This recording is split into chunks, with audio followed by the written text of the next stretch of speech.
Как пробудить и восстановить сухую пшеничную закваску в домашних условиях? Всем привет! С вами Регина Кутинская. Друзья, в одном из предыдущих видео я рассказала о том, что в нашем семейном магазине vegmir.ru я начала продавать свою домашнюю закваску. Она представлена в сухом виде и идет в комплекте с мукой, которая необходима для ее восстановления. Закваска – это основной ингредиент для приготовления хлеба. Моя закваска очень сильная и активная, ведь скоро ей исполнится целых 5 лет. На сильной закваске хлеб и другие изделия получаются несравнимо более высокого качества, чем на молодой. Вы можете вывести свою пшеничную закваску с нуля. Ссылка на рецепт есть в описании. Но именно данный вид закваски требует большого внимания и времени в процессе выведения и дальнейшего ухода. Если же вы сразу хотите печь качественный вкусный хлеб, приобретайте мою закваску. Ссылка тоже есть в описании. А сегодня я расскажу вам, как восстановить и оживить сухую пшеничную закваску. Ведь перед использованием ее необходимо перевести в жидкое состояние.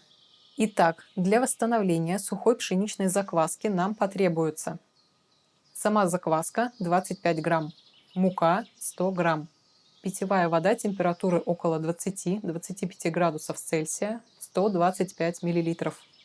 Мука в нашем комплекте идет та же, на которой заводилась закваска. Она натуральная, свежемолотая, нерафинированная. Состоит из 50% пшеничной цельнозерновой муки и 50% белой муки высшего сорта. Воду для процесса восстановления можно брать дистиллированную или бутылированную, но с наименьшей минерализацией. Я всегда использую только дистиллированную воду. Почему? Можете узнать из нашего цикла лекций про воду. Ссылка в описании. Для всех измерений обязательно используйте весы. Не нужно брать ингредиенты на глаз. В таком случае есть шанс потерять закваску. Если хлопья закваски крупные, немного измельчите их руками. Кладем в стеклянную емкость. Лучше использовать именно прозрачную тару, чтобы было проще отслеживать поведение закваски. Добавляем 50 мл воды, накрываем пищевой пленкой, но оставляем небольшой доступ воздуха. Ставим в темное место примерно на 5-6 часов. Температура в помещении должна быть от 20 до 28 градусов Цельсия. Открываем, смотрим. Хлопья закваски размягчились. Перемешиваем. На вид получается белесая жидкость. Местами надуваются редкие пузырьки. Это хороший признак. Теперь нужно покормить закваску.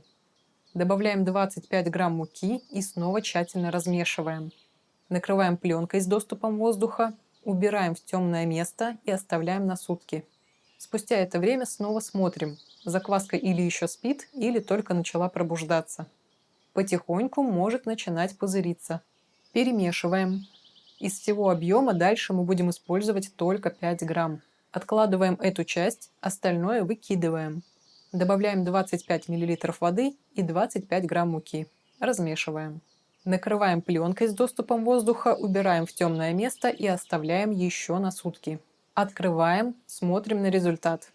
Закваска проснулась, она хорошо поднялась, наполнилась многочисленными пузырьками воздуха, и у нее приятный, немного кисловатый аромат. Осталось покормить ее в последний раз. Снова берем только 5 грамм, остальное выкидываем. Добавляем 50 мл воды и 50 грамм муки. Перемешиваем. Накрываем пленкой с доступом воздуха, убираем в темное место и оставляем на 4-8 часов. Далее берем часть на хранение, перекладываем в отдельную банку, плотно не закрываем, а остаток можно использовать для заведения опары на хлеб. Причем свою новую закваску вы можете перевести уже на другую пшеничную муку и выбрать тот сорт, который больше подходит для ваших задач. Например, сделать полностью цельнозерновую закваску из соответствующей муки. Она хорошо подойдет для хлеба.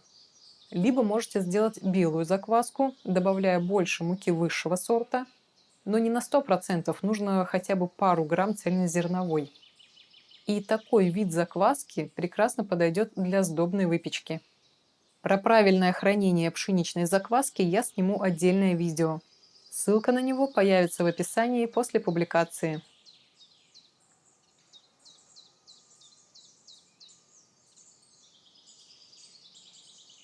Как видите, процесс пробуждения сухой закваски совсем не сложный.